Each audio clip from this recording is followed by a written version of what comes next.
네, 안녕하세요. K묵 유튜브 실시간 방송에 오신 여러분 환영합니다. 원래는 한 학기에 한 번씩 대면으로 특강도 해야 하고 하지만 코로나로 인해서 유튜브 실시간 방송으로 대신하도록 하겠습니다. 방송 진행되는 동안 나가지 마시고 시청해 주시고 오늘 신청하신 모든 분들께는 소정의 기념품도 증정하는 걸로 알고 있습니다. 마지막까지 실시간 유튜브 방송을 보시면서 선물도 받아가시고 유익한 시간이 되었으면 좋겠습니다. 자, 오늘 수어에 의해 실시간 방송의 주제는 농문화를 알면 수어가 더 재미있다입니다. 방송을 보시면서 실시간으로 질문이 있으면 질문을 올려주시면 감사하겠습니다. 이 자리에 농인 두 분 나오셨습니다.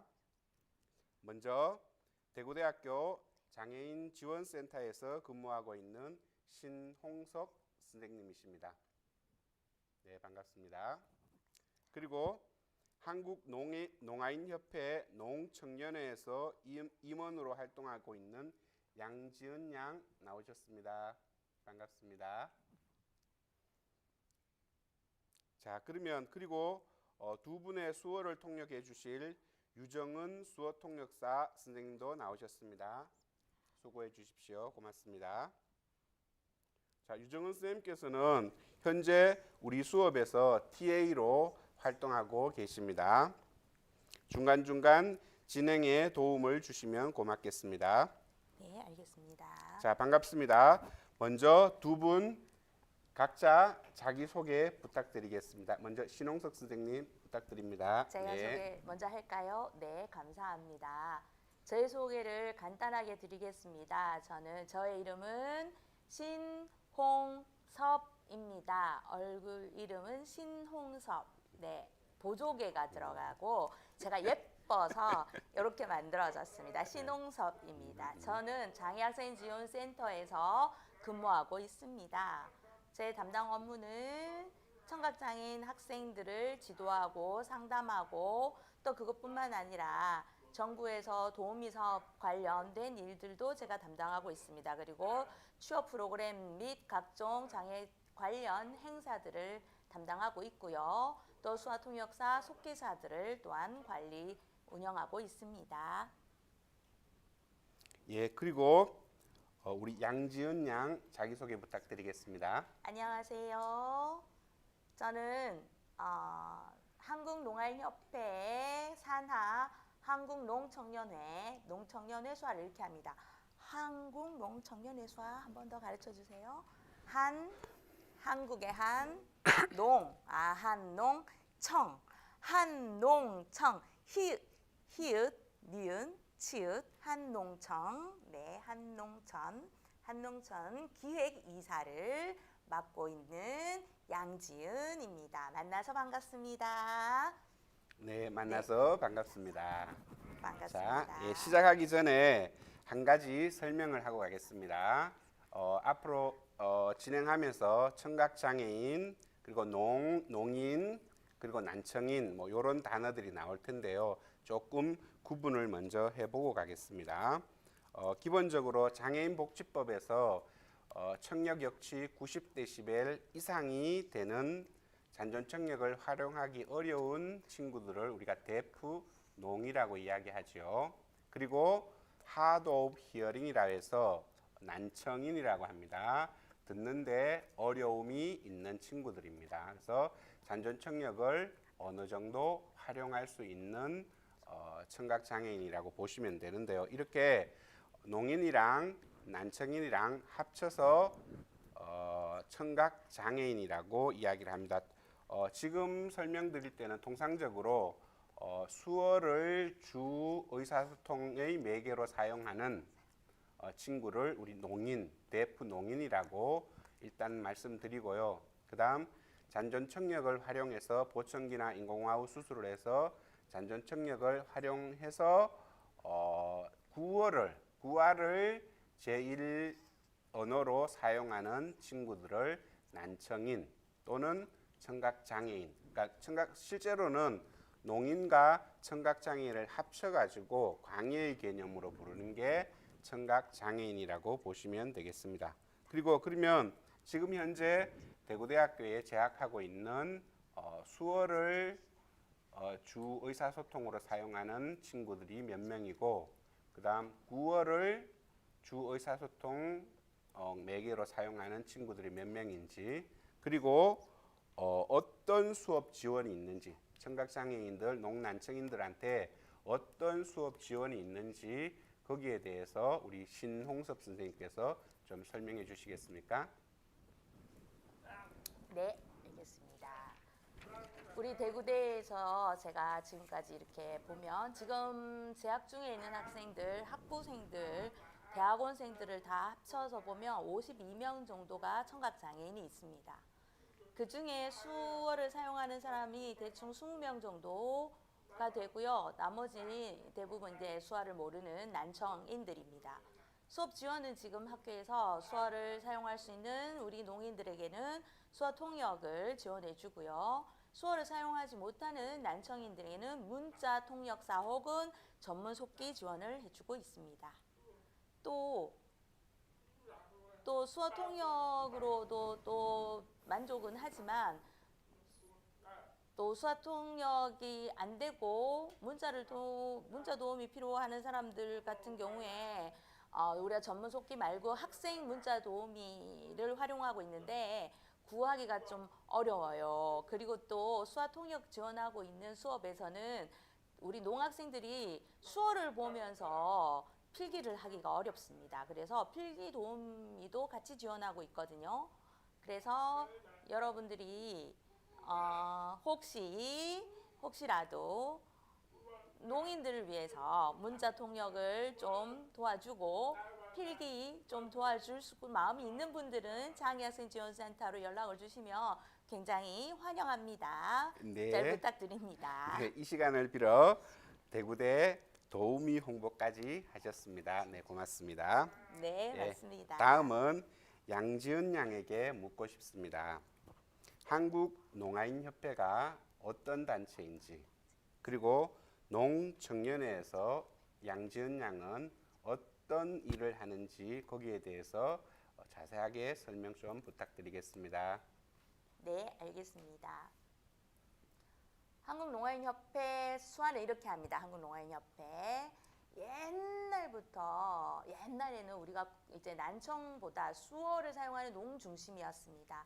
이 농인들이 서로 모이다 보니 수어로 통하게 되고 수어로 이제 하나의 집단이 형성되어서 그래서 자조 모임으로 만들어진 게 농아인협회입니다. 그 한국농아인협회 산하의 농청년회는 이 농인들의 교류를 목적으로 하고 인권, 교육 등을 전국의 많은 농인들과 함께 모여서 함께하는 단체입니다.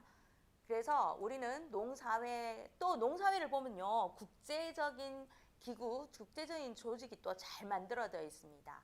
그래서 제가 국제적인 조직에 대해서 조금 더 설명을 드리고 싶은데요. 이 국제적인 조직은 굉장히 저희 농사회에서는 굉장히 중요합니다. 왜냐하면 UN 기구 밑에 여기에 세계농아연맹이 있습니다. 여러분 UN 기구 아시죠? 그 밑에 세계농아연맹이 있고 그 밑에 아시아 사무국이 있고요. 그 아시아 사무국 안에 한국농아인협회가 들어가 있는 겁니다. 그리고 세계농청년회도 역시 마찬가지 그 속에 같이 있는 겁니다. 세계농청년회 수화를 이렇게 합니다. 세계농청년회 이렇게요. 이게 왜 이렇게 세계농청년회를 수화를 하냐면요. 이렇게 돌리는 게 세계라는 국제수화고요. 국제수화 요게 청년이라는 수화입니다. 네, 요거는 국제수화로 세계, 요거는 청년이라는 국제수화 합쳐져서 세계농청년회라는 수화가 됩니다. 세계농청년회 산하 그 밑에 아시아 농청년회가 또 있고요. 그 밑에 저희 한국농청년회가 소속되어 있습니다. 그렇게 각 세계적인 농청년회 조직이 피라미드처럼 이렇게 되어 있습니다. 그래서 우리는 굉장히 중요한 단체로 또 지금 이렇게 활동을 하고 있습니다. 네, 다 이해를 하셨는지 조금 복잡한데요. 한국농청년회 여러분들도 같이 한번 따라해 보시면 좋겠습니다. 자, 그러면 본격적인 오늘의 주제인 농문화를 알면 수어가 재미있다에 대해서 이야기해 보도록 하겠습니다. 농문화가 구체적으로 무엇인지 설명해 주실까요? 어느 분이 하실까요? 우리 신홍석 선생님, 농문화가 무엇이죠? 네, 농문화가 뭔지 설명, 네, 어떻게 해야 할까요? 네, 쉽게 말씀을 드리면, 우리 농문화는요, 농사회에서 자연스럽게 만들어진 것입니다. 농사회에서 자연스럽게요. 왜냐하면 농사회는,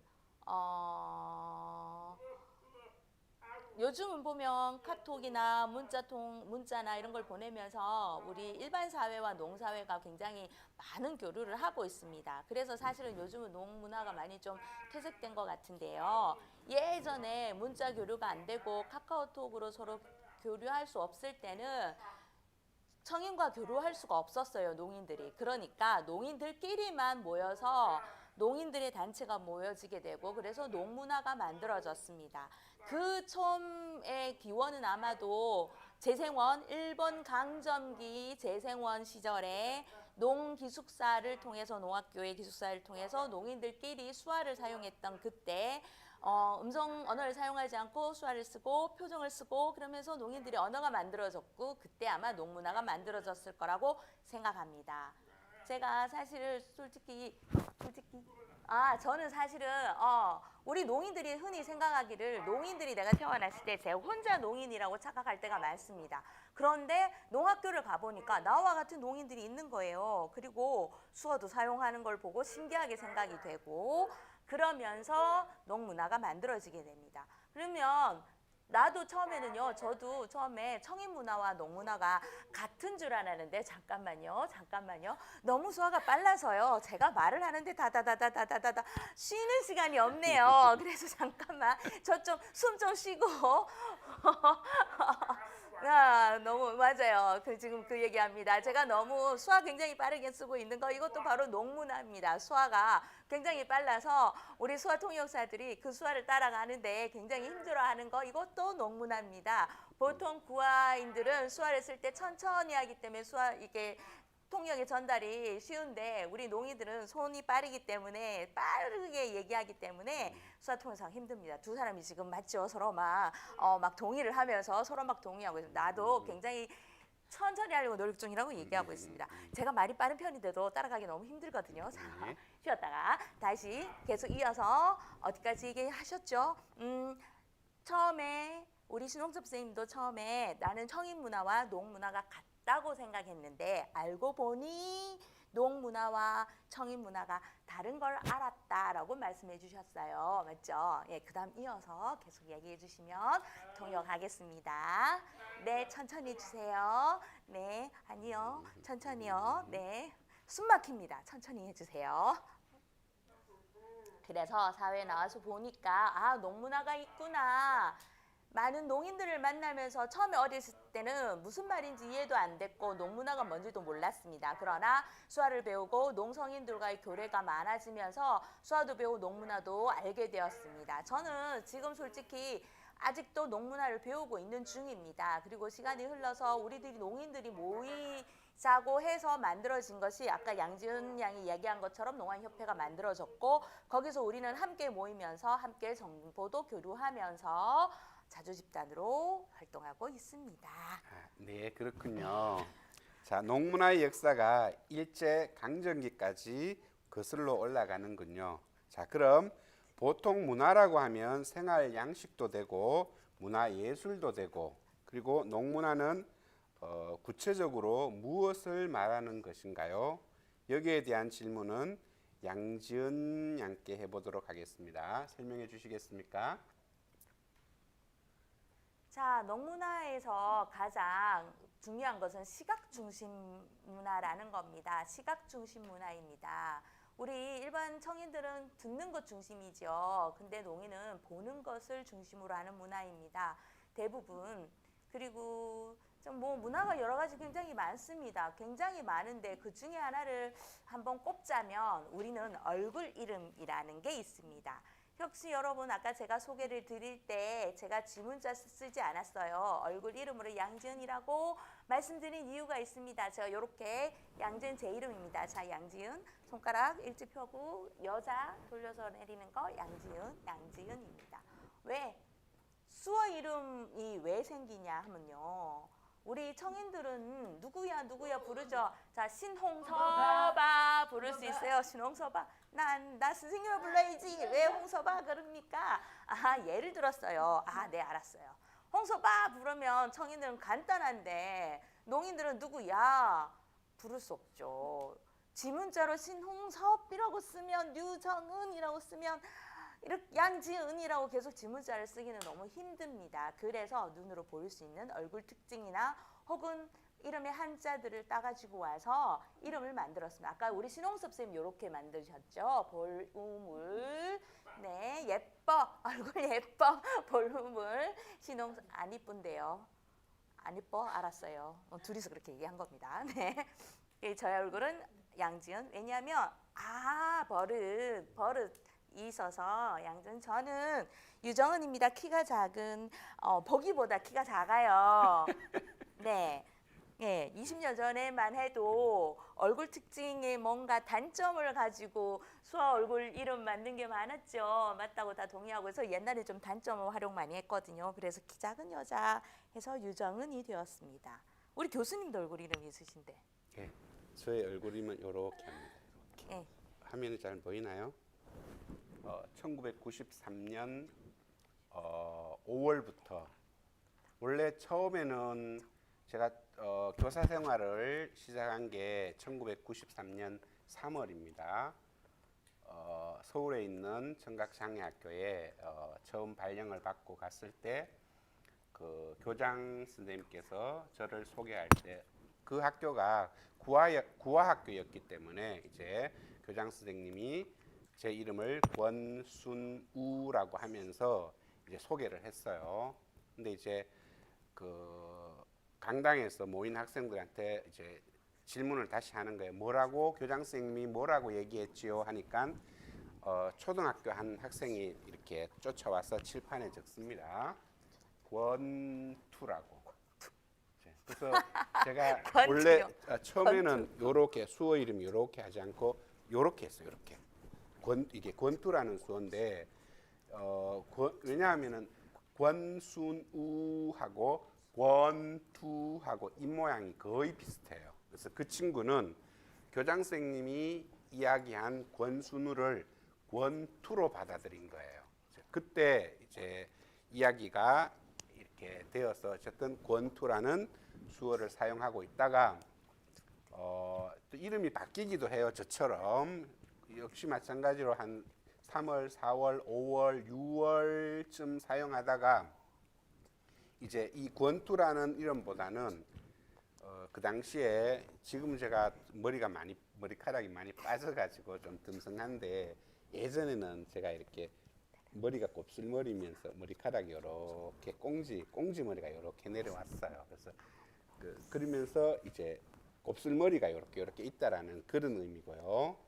그다음 이렇게 하는 거는 여름이 되다 보니까 단추를 하나 풀면서 이제 가슴에 털이 조금 있습니다. 이제 그걸 우리 청각장애 학생들이 고등부 학생들이 딱 보고 이제 그걸 본 거예요. 그래서 곱슬머리랑 이제 가슴에 털이 뽀글뽀글 났다라는 의미로 이때부터 그러니까 93년 6월부터는 이렇게 해서 지금까지 거의 한 27년간 이렇게 권순우라는 이름으로 사용되어지게 되었습니다. 와우. 자, 혹시 풍성하신가요? 라고 묻는데요. 그렇게 많지는 않습니다. 예. 자, 계속 아까 우리 양전. 네. 우리 교수님 말씀처럼 이렇게 우리 농문화가 이렇게 얼굴 이름에서 드러날 수 있습니다. 그리고 또 저희들의 문화 중에 하나는 우리 청인들은 초인종 벨소리 듣고 문을 열어줄 수 있죠. 그런데 우리 농인들은 벨소리 듣고 벨소리 못 들어요. 그래서 집안에 깜빡불이 설치되어 있습니다. 그래서 깜빡불을 누르면 집안에 반짝반짝 불이 신호를 주며 농인이 누가 왔구나 문을 열어줍니다. 저도 경험이 있습니다. 저도 집에 깜빡불이 설치되어 있거든요. 그래서 저도 그렇게 문을 열어주는데 이런 농문화들이 생활 곳곳에 굉장히 많습니다. 그래서 여러분들이 자연스럽게 그것들을 배워가시면 좋겠습니다. 예, 방금 우리 말씀하신 것처럼 농문화는 보는 문화고요. 자, 이쯤에서 수강생 여러분들의 질문을 한번 받아볼까요? 질문 들어온 게 있습니까? 네, 질문이 세 가지 있는데요. 먼저 첫 번째 질문은 옛날과 요즘의 농문화는 같은가요?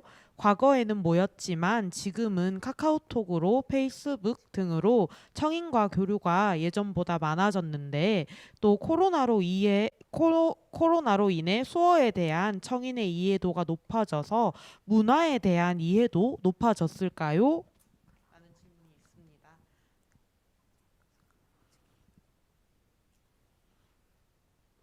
농문화 지금과 옛날이 달랐을까요? 라는 질문이 있는데요. 옛날에는 농문화를 가르치는 곳은 없었습니다. 그래서 농인들끼리 모여서 이제 농문화를 형성하게 되는 건데요. 예를 들어서 그리고 또 겉모습을 봤을 때 시각장애 지체장애는 장애가 있구나 겉으로 보기에 바로 표가 났지만 우리 농인들은 그렇지 않았습니다. 그래서 다른 장애 영역은 굉장히 몸의 불편함을 청인들이 보고 도움을 많이 줬는데 우리 농인들에 대해서는 청인들이 그렇게 관심을 가지지 않았습니다. 수어에 대해도 관심을 가지지 않았습니다. 그래서 농인들이 굉장히 살기 힘들고 불편함들이 되게 많았습니다. 그런 게 옛날이고요. 제가 조금 더 추가로 설명을 드리면 그렇기 때문에 농인들은 겉모습을 봤을 때 불편함이 보이지 않는 장애였기 때문에 농인들끼리의 자주 모임이 더 강하게 될 수 있었어요. 왜냐하면 농에 대해서 이해하려는 청인들의 배려가 부족했기 때문에. 왜? 그거는 그 옛날 시대에 먹고 살기 힘들었잖아요, 교수님 맞죠? 네, 맞습니다. 자기들 먹고 살기 힘든 우리 청인들이 몸의 겉으로 드러나지 않는 농인들에까지 배려하고자 하는 마음은 많지 않았거든요. 수화를 배우고자 하는 마음도 많지 않았기 때문에 그래서 농인들끼리 모이는 게 더 강했고 농문화가 굉장히 강하고 수화 속에도 농문화가 많이 포함이 되었었는데 지금은 사회가 변하고 와우 수술이나 보청기 사용 등으로 인해서 농문화라기보다는 일반인 문화가 청인 문화 속에 농인들이 많이 흡수되고 있는 상황입니다. 그렇죠? 청인 문화 속에 농문화가 많이 흡수되어서 조금은 이제 희미해지고 있는 상황이 지금의 상황이라고 할 수 있습니다. 우리 홍섭 선생님이 설명해 주신 그 세대는 50대, 60대 정도 되고 지금의 20, 30대는 청인 문화로 살아가는 경우가 많습니다. 네, 그렇죠? 네, 한 가지 질문을 더 받아볼까요? 네. 아까 농문화에 대해서 말씀을 해주셨는데요. 혹시 농문화를 어떻게 하면 쉽게 이해할 수 있을지가 궁금합니다.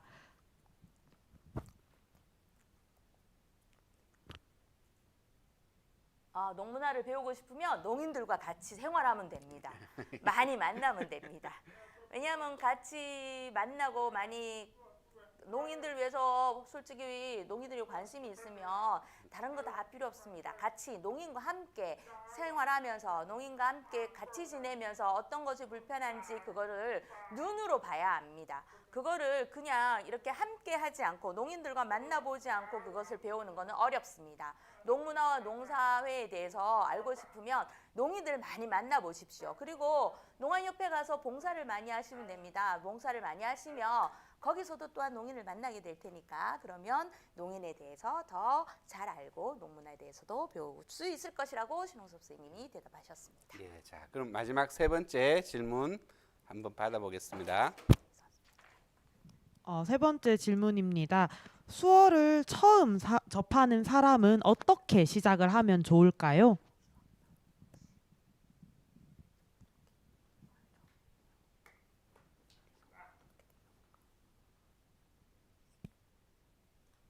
내가 누가 대답을 할까요? 제가 대답을 할까요? 제가 대답을 할까요? 우리 양준 양이 대답을. 네. 수화를 처음 배우기 시작은 옛날에는 사실 수화를 가르치는 곳이 잘 없었습니다. 많이 없었습니다. 그래서 농인들 직접 만나면서 수화를 배우는 게 굉장히 많았습니다. 그래서 스스로 수화를 터득하고 이런 경우 많았는데 지금은 수화 교실이 있는 곳이 많습니다. 농아협회도 있고요. 수화통역센터도 있고요. 또 한국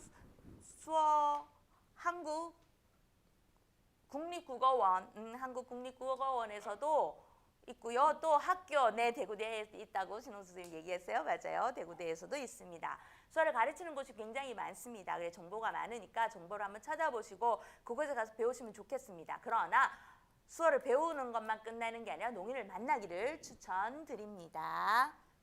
네, 네. 질문은 이 정도로 받고요.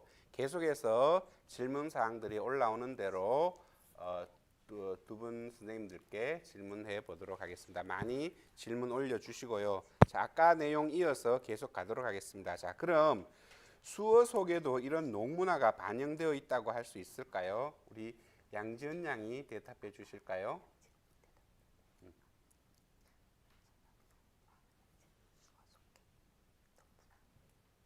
네, 수어 속의 농문화는요. 우리 농 입장에서 수어를 이제 우리 청인 입장에 좀 이해할 수도 있어요. 왜냐하면 오해할 수도 있어요. 왜냐하면 수어가 굉장히 직설적입니다. 직설적이에요. 왜냐하면 기분 나쁜 일이 예를 들어 청인 같으면 괜찮은 것 같다 좀 돌려서 추측성으로 얘기를 하죠. 그런데 농인은 그렇지 않습니다. 바로바로 얘기합니다.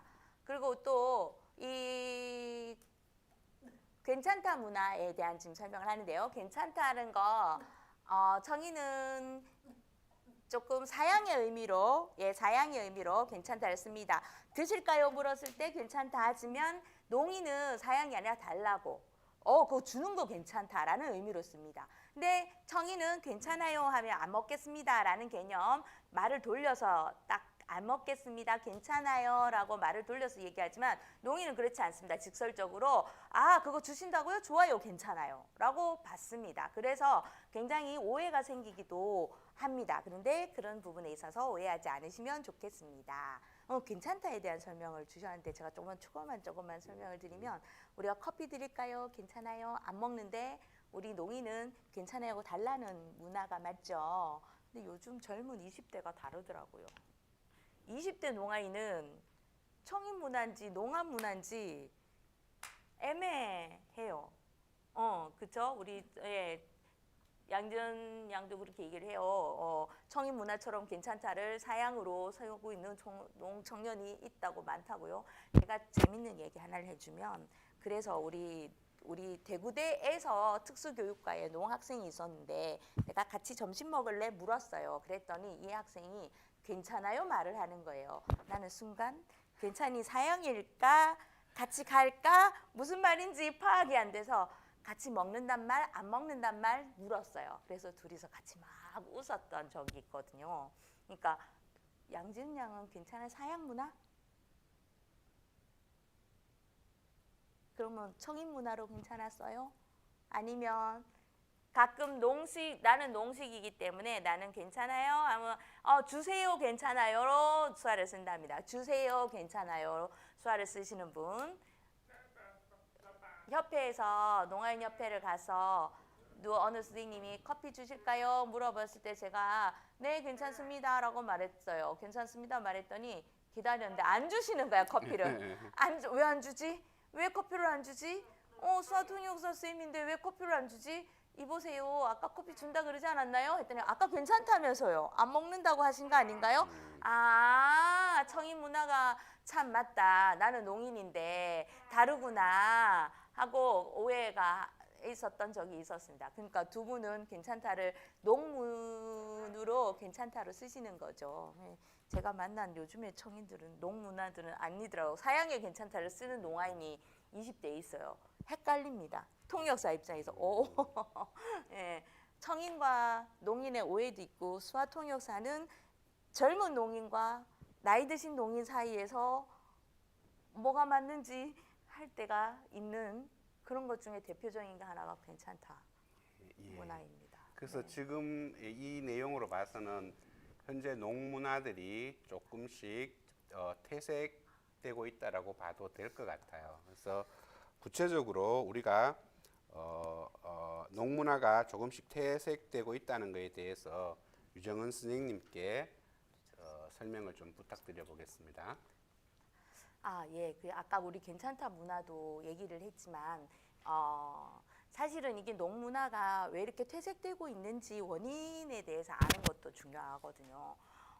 우리 두 분이 계속 말씀을 했었어요. 우리 농인들이 모인 자조 집단이 있었고 청인과 교류의 어떤 기회가 없었던 옛날에 완전히 분리된 상황, 농인과 청인이 분리된 사회였을 때는 농문화가 지켜질 수밖에 없었죠. 왜냐하면 농인들 속에서만 농인들은 수화를 쓰고 물론 가족, 청인, 일반인 가족도 있었고 또 같이 일하는 동료, 일하는 사람도 청인과 같이 있었지만 그래도 이 농인들은 소통을 농인들끼리만 했었어요. 그때는 수화통역사도 잘 없었고 또 가족들하고도 소통이 안 돼서 굉장히 힘도 들었고 그래서 오히려 일반인인 부모님, 일반인 형제 자매보다 남인, 농인, 수화가 통하는 농인들이 더 가족 같은 동의하시나요? 맞죠? 청인 가족보다는 핏줄이 없지만 수화가 통하는 농인이 더 편하죠. 네, 오히려 농인은 수화로 가족이에요. 맞죠? 청인 핏줄이 있는 가족보다 더 끈끈한 가족. 그만큼 소통이 중요한 그랬던 농사회가 이제 의료기술이 너무 발달이 되고 보청기가 너무 좋아지고 와우 수술이 너무 기술이 좋아지면서 이제 소리가 어느 정도 좀 들려지는 문화가 되고 또 제일 중요한 거 문자. 맞죠? 문자가 소통이 되면서 이 단절됐던 벽이 다 허물어진 거예요. 청인과 농인 사회가 이렇게 통합된 그게 문자라는 게요. 정말 농사회에서는 혁명이에요. 그렇죠? 왜냐하면 회사 옛날에 문자가 없을 때는 내가 지각해서 눈 떠도 연락할 방법이 없어. 근데 지금은 그런 일이 많았답니다. 황당한 일이 많았대. 늦게 눈 떴어. 근데 연락을 못해. 문자가 없으니까. 그럼 연락 못하면 나는 연락하고 싶어도 전화가 안 되니까 연락 못하는 건데 회사 입장에서 예의가 없다. 왜 연락을 해야지 연락도 안 하고 뭐야? 예의가 없다. 근데 농아인 입장에서는 방법이 없어서 못한 건데 청인 입장에 예의가 없다. 오해. 근데 이게 문자가 시작되면서는 죄송합니다. 늦게 일어났습니다. 문자 보낼 수 있게 됐잖아요.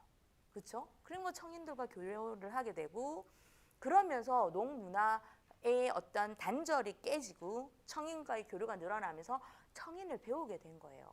한 가지 예수화로 수화. 뭐예요? 무식하다잖아요. 이거 무식하다 수화 사용하면 기분 나빠요? 기분 나빠요? 기분 나빠 청인. 기분 나빠? 기분 안 나빠 농인. 왜냐하면 이걸 무식하다는 게 무식이라는 라벨을 한 건 청인이라고요. 농인은 이거 잘 모르다라는 의미로 썼거든요. 내 1995년에 수화 배울 때 무식하다 수화 써도 농인들 기분 나쁘지 않았어. 예를 들어서 푸 하면 그래 웃었지. 맞아 나도 무식 맞아 이랬다고요. 맞지? 표정에 따라서 기분 나쁜 표정으로 하면 기분 나쁘고 웃으면서 표정하면 이렇게 지금 홍섭 쌤입니다. 아니 왜냐하면 아니야 농사회에서는 우리 청인사회에서 무식하다만큼 기분 나쁜 수화 있잖아. 이게 정말 청인식의 무식하다 기분 나쁜 거 맞죠? 이렇게 말하면 이렇게 되는. 근데 이게 무식하다라는 게 청인들 서로 니 무식해 말하니까 야가 기분 나빠하는 모습을 농인들이 본 거예요. 그리고 또 수화술을 가르치는 청인들에게 농인 선생님이 아무 생각 없이 이거 무식 수화도 몰라 무식이라고 말했는데 이 청인이 막 화내는 거예요. 그러니까 농인 입장에서 무식하다고 말하며 기분 나쁘고 화내야 되는구나. 청인 문화를 배우게 된 거죠. 그래서 지금은 농사회에 서로 무식한 수화 쓰지 말라는 말 맞죠? 우리 양지은 양은 부모님 농인이에요. 그러니까 농 문화가 완전히 몸에 배긴 사람. 부모님이 청인이에요. 청인 문화와 농 문화가 한 사람. 그러니까 그런 차이가 있어서 청인 문화가 자꾸만 이렇게 받아들여지고 교류가 되면서는 이런 무식하다 하나로도 두 사람이 지금 갈리죠. 그렇게 농 문화가 조금 청인 문화의 어떤 잠식 청인 문화화 되어가고 있다라고 설명을 드릴 수 있습니다. 또 하고 싶은 말이 있답니다. 뭐냐면 예를 들어서 수화로 무식하다라고 한국어 보면 무식하다라고 무식이라는 단어를 보고 수화를 가르치는 거 아닌 것 같아요. 수화를 먼저 배워야 돼요. 수화를 먼저 배워요. 수화를 먼저 수화가 먼저 만들어지고 청인이 이 단어는 무식으로 쓰면 된다라고 청인이 얘기하니까 요거를 좀 더 전문적인 용어로 라벨링이라고 얘기하거든요. 라벨링 시킨 게 청인이니까 그 무식이라는 단어로 수화를 가르치니 그게 기분 나쁜 게 된 거죠. 처음에는 이 단어가 무식인지 몰랐고 잘 모르다라는 뜻이었는데 그게 지금은 무식하는 게 바로 이 수화다. 이게 닭이 먼저 그러니까 이게 이건 거죠. 양지은 선생님의 설명을 내가 다시 한번 정리를 하면 무식하라는 이 수어를 무식으로 배우지 않았다는 말. 수어를 수어 자체로 배웠는데 나중에 청인이 이 수어를 보고 무식이라는 말이야가 되고 지금 오히려 무식이라는 단어는 무식이야. 이렇게 입니까?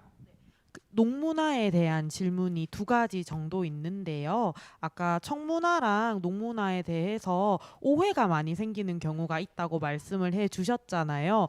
그러면 그때 농인분들은 청문화를 이해하고 받아들이는 편인가요? 반반이라고 합니다. 사회 상황에 따라서 반이라고 하고요. 예를 들면 오해의 상황이 생겼을 때 청인 문화대로 오케이 인정 받아들여 아니면 농문화요. 양지연 양은 안 받아들이고 농문화를 고집하는 편입니다. 아니라고 나는 농문화가 좋다고라고 얘기를 합니다. 물론 존중은 합니다. 그러면 청인들도 우리 농문화를 존중해야 되지 않을까요? 서로가 존중해야 되는데 청인은 우리 문화를 존중하지 않고 청인 문화를 강요하는 거 저는 싫습니다. 그래서 저는 거부합니다. 신홍섭 선생님도 어느 정도는 동인데 동의가 안 되나 봐요. 왜냐하면 저는 이제 청인 사회에서 일을 하고 있습니다. 청인 중심에서 일을 하는데 제가 농문화라고 강요하고 고집하기는 그 사회 우리 일하는 분위기가 있습니다. 양지은 양의 말도 맞는데요. 청인 문화와 농문화가 서로가 이해해야 되는 건 맞는데 맞아요. 동등하게 이해하기를 원해요. 그런데 청인 주류 사회의 힘이 너무 강해서 제가 거기를 이길 수 없는 것 같아요. 그래서 저는 딸려가고 있는 중입니다. 네, 좋습니다. 답이 되었는지 모르겠습니다. 자, 그리고 또 있습니까? 네, 아까 수어를 공부할 수 있고 또 배울 수 있다라고 얘기를 해 주셨는데 문화라는 것이 언어에 바탕을 두고 있잖아요. 그러면 한국 농문화와 다른 나라 농문화는 비슷한지 여쭤보고 싶습니다. 다른 나라 농문화 비슷합니다. 왜냐하면 농인이기 때문에 수화가 다르지만 시각 문화라는 공통적이기 때문에 그래서 비슷합니다. 한국 수와 미국 수와 영어랑 한국어 다른 것처럼 한국 수와 미국어 다르지만 문화는 외국도 비슷합니다. 왜요? 농이 시각 중심 문화이기 때문에 한국인도 시각 중심 문화, 미국인도 시각 중심 문화이기 때문에 문화는 농문화가 나라는 달라도 비슷합니다. 네, 각각 사용하는 수어들이 다르지만은 같은 농문화라는 어떤 입장에서 거의 같다라고 보시면 될 것 같아요. 그리고 제가 수업 중에서도 이렇게 학생들이 질문을 가끔씩 하는데요. 한국 수어랑 일본 수어 그리고 미국 수어 또는 뭐 동남아에 있는 특정 나라의 수어들이 어느 정도 비슷한 특수교육 기관이 재성원이라고 보시면 되는데요. 그때 일제시대 때 일본인 교사들이 일본 수어 중심으로 수십 년간 농인들을 가르쳤기 때문에 그런 영향도 있고, 그리고 일본이란 나라 자체가 우리나라랑 가깝고 또 문화 자체도 비슷한 부분이 많이 있기 때문에 연구된 바에 의하면은 55.50%가 비슷하고요. 똑같고 12몇 %가 비슷하다라고 연구된 결과도 있는데, 이게 벌써 한 30년 전 그 논문에 발표된 부분이라서 지금은 퍼센테이지가 달라져 있겠지만, 어쨌든 우리나라 수어랑 일본 수어는 절반 이상이 같거나 비슷해가지고 제가 서울에 있는 농학교에 근무하고 있을 때에 직접 눈으로 본 내용들인데요. 그 당시에 이 구체적으로 학교 이름을 들어도 되는지 모르겠어요.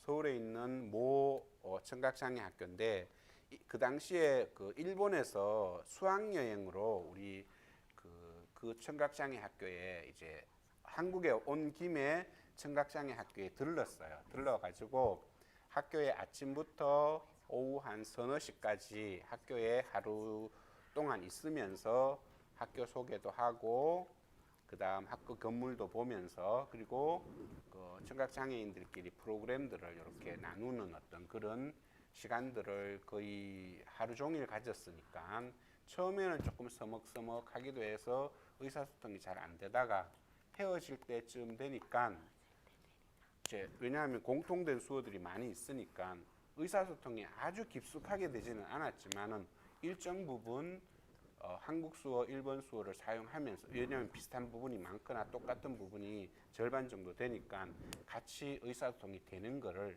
본 적이 있었습니다. 물론 한국인 농인들끼리 의사소통하는 것보다만큼의 어떤 정확성은 아니겠지만 자기의 생각을 서로 전달하는 모습을 본 적이 있거든요. 그렇고, 그리고 미국이나 이제 동남아 쪽 보면은, 동남아는 한 30%대에 같거나 비슷한 부분, 그리고 저쪽 지구촌 반대쪽에 있는 서양이나 미국이나 뭐 이런 쪽은 20%대의 수어의 유사성이 이렇게 발견되어서 그러한 논문들이 예전에 발표된 것을 제가 본 적이 있거든요. 그래서 어쨌든 이렇게 각국의 수어는 다 다릅니다. 다 다르고 제일 같거나 비슷한 나라는 그 가까이 있는 일본이라고 보시면 되고요. 어쨌든 조금 전에 말씀하신 것처럼 이렇게 수어가 달라도 보는 문화라는 어떤 그런 공통성들을 가지고 생각하는 부분들은 많이 비슷하다라고 보시면 되겠습니다. 자, 또 질문 있습니까? 예, 요 정도로 하고요. 계속 진행해 가도록 하겠습니다. 자, 그러면 이렇게 농문화가 반영되어 있는 수어를 사용할 때 유의해야 할 점이 있을까요? 우리 신홍석 선생님 답변해 주시겠습니까?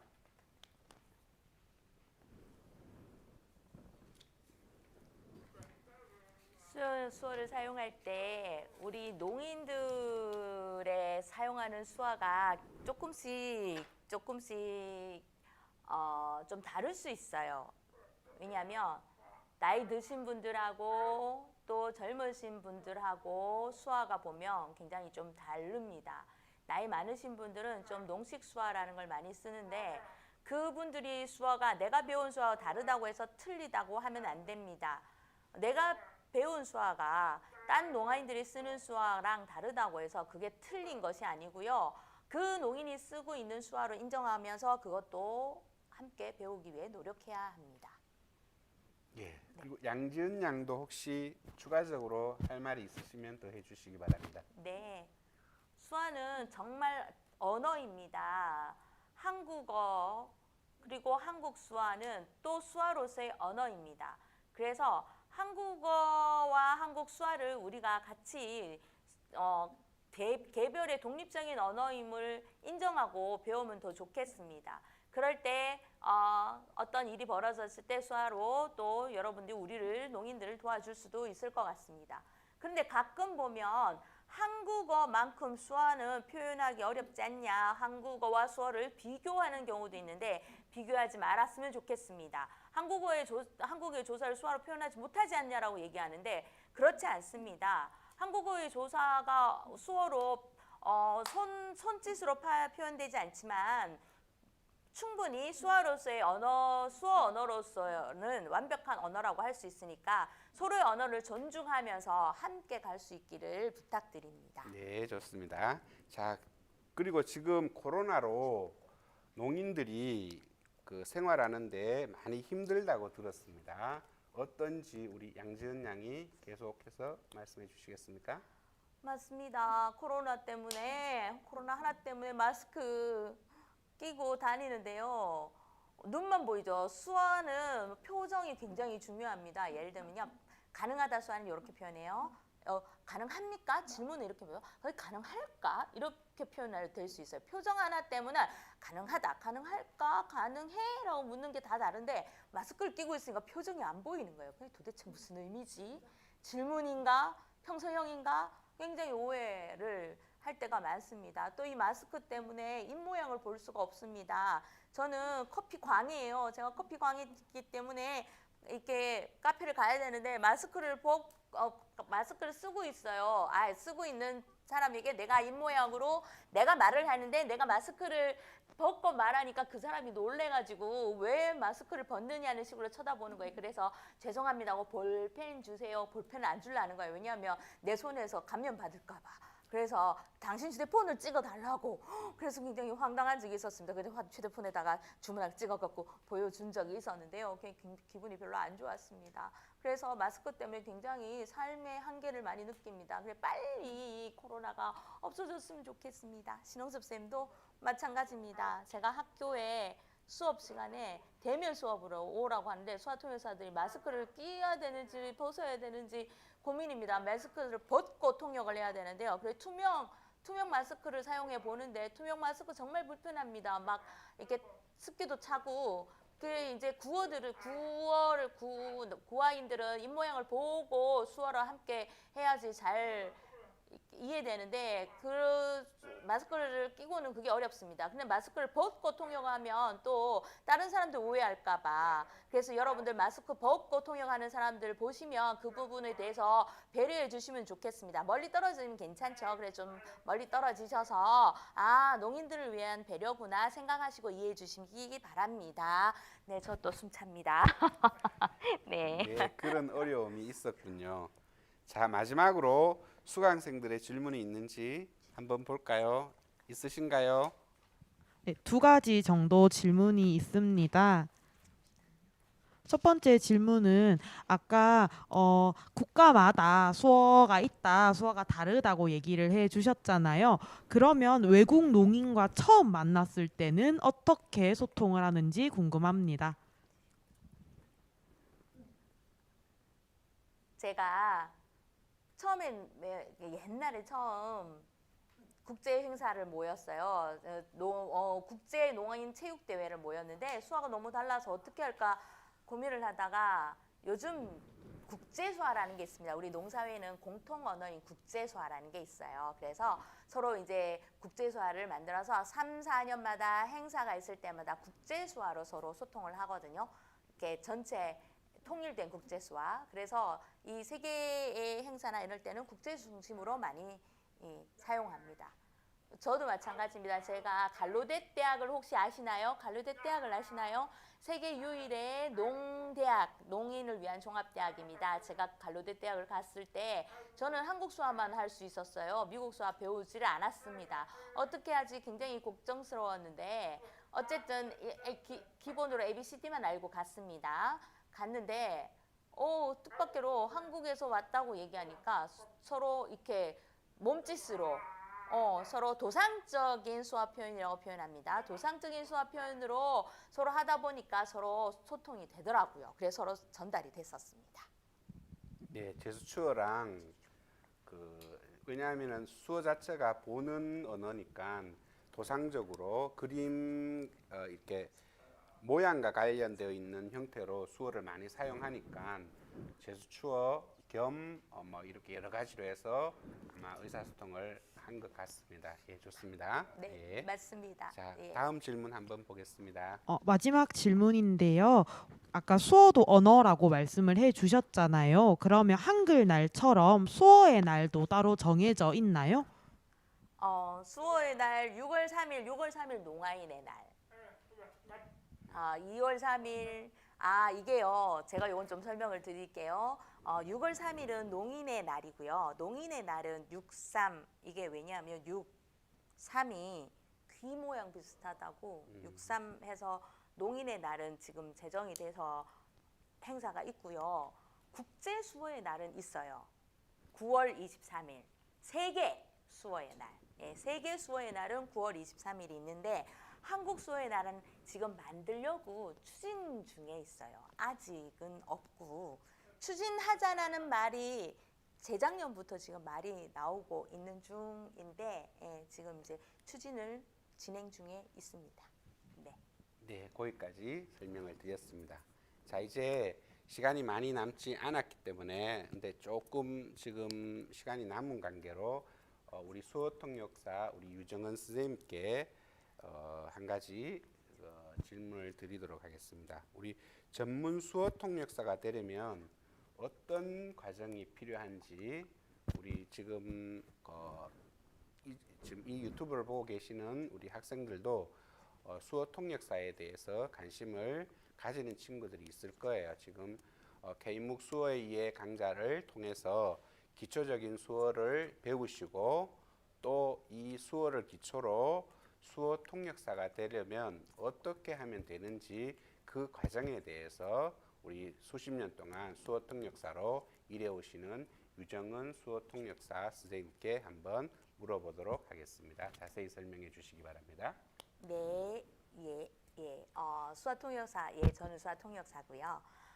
지금 한국에는 수화통역사 자격증 제도라는 게 있고, 이거는 고3을 졸업하면 누구나 시험을 칠 수 있습니다. 1차 필기시험을 합격하고 2차 실기시험을 이제 도전하실 수 있는데요. 보통 그 전 단계의 수료증이 필요한 건 아닙니다. 뭐 혼자 독학을 해도 시험을 참석할 수 있으면 합격할 수 있으면 합격이 되고요.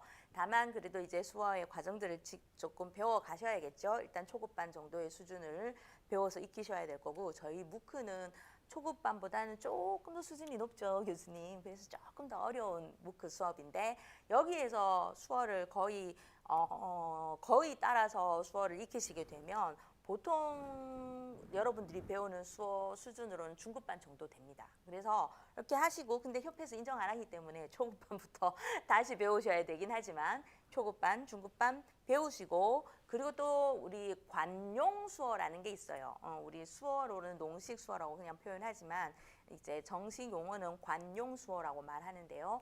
이 관용 수어가 뭐냐면 우리가 문장으로 단어 대응 수어가 아니라 농문화가 정말 포함되어 있는 농인들만의 어떤 진짜 수어, 한국 수어라고 말할 수 있어요. 한국 수어를 또 별도로 고급반 과정에서 배우시고 후에 실기를 시험을 도전하셔야 합니다. 왜냐하면 이렇게 실기 시험은 소리를 듣고 수어 표현을 하는 시험하고 그 다음에 영상을 눈으로 보고 음성 통역 제가 아까 우리 두 분의 수화를 읽었던 것처럼 수화 영상을 보고 수어를 읽어내는 음성 통역하는 시험하고 세 번째는 영상을 보고 그거를 보고 기억해서 쓰는 시험하고 세 가지 시험이 있거든요. 그래서 이 세 가지 시험 중에 이렇게 농인의 수어를 보고 음성 통역을 할 때 이 관용 수어가 많이 표현이 있습니다. 그래서 그걸 읽을 수 있는 능력이 있어야 음성 통역 시험을 합격하겠죠. 그리고 이게 영상을 보고 그걸 쓸 때도 농인의 어떤 이 관용 수어가 나오기 때문에 내가 수어로 표현하는 거는 관용 수어 표현이 없어도 점수는 어느 정도 받을 수 있는데 영상의 수어의 그 농인의 수어를 보고 내가 음성 통역을 하거나 보고 읽을 때는 이 관용 수어를 모르면 쓰지를 못하겠죠. 혹은 음성 통역을 못하겠죠. 그러면 떨어지겠죠. 그래서 수화는 기본적으로 기초, 중급, 고급의 이 관용 수화까지 배우시고 시험에 도전하시기를 권유드립니다. 네. 그리고 이렇게 자격증을 합격하시면 요즘 취업의 자리도 많이 늘고 있거든요. 그래서 많이 도전해 보십시오.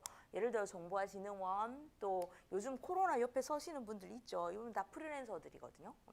그리고 또 관공서들, 병원들, 생각보다 이제 수화 통역이 필요로 하는 곳에 수요들이 많이 증가하고 있기 때문에 많이들 도전하시기를 부탁드립니다. 예. 네.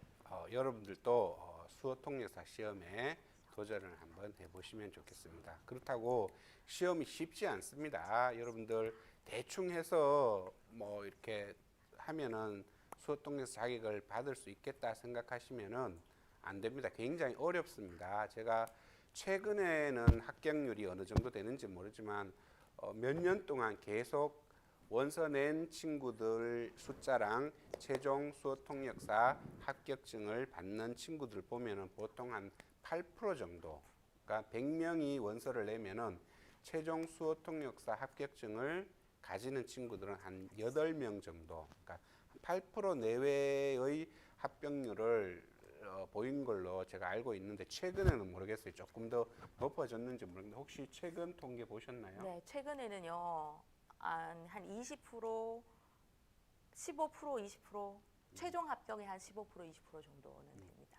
그래도 조금, 어렵죠. 예. 네. 그래도 많이 늘어난 것 같습니다. 어쨌든 필기시험 먼저 1차로 보고 필기시험이 합격이 되면은 실기시험 몇 가지 종류별로 봐야 되는데 쉽지 않습니다. 그래서 한 몇 년 동안 최소 1, 2년 집중적으로 공부를 하시고 준비를 하셔야지만 최종적으로 합격할 수 있는 시험이니까 여러분들 한번 도전해 보시면 좋겠습니다.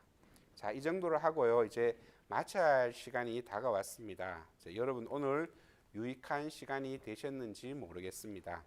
묵구 수업 자체가 이번 주로 우리 K묵 수어의 수업이 이번 주로 종강이 됩니다. 그리고 다음 주 기말고사 기간이거든요. 그래서 우리 기말고사 시험은요. 12월 8일 다음 주 화요일입니다.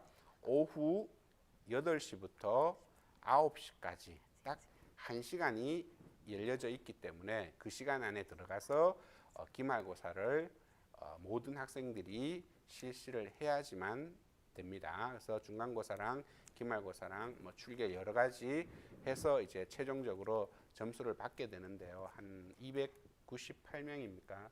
지금 298명 정도 되지요. 신청 지금 수업을 하고 있는 친구들이. 그래서 어쨌든 마지막 마무리 잘 하셔가지고 좋은 성적 거두었으면 좋겠습니다. 자, 오늘 이렇게 나와주신 신홍석 선생님 그리고 양지연 양에게도 감사의 말씀을 드립니다. 우리가 교수님이 얘기하시는 동안 두 사람 수화로 조용히 떠들었습니다. 수화의 매력이지요. 예. 시험 잘 치라고 얘기하셨습니다. 예, 시험 네. 잘 치시기 바랍니다. 그리고 수어 통역의 유정은 선생님께도 감사를 드리겠습니다. 자, 여러분 모두 코로나 조심하시고요. 건강 잘 지키시고 마지막까지 준비를 잘 하셔서 시험 잘 치시기 바랍니다. 고맙습니다. 자, 고맙습니다. 네, 고맙습니다. 시험 잘 보시기 바랍니다. 신홍섭 쌤이 네, 감사합니다. 여러분들 응원하셨습니다. 네. 네.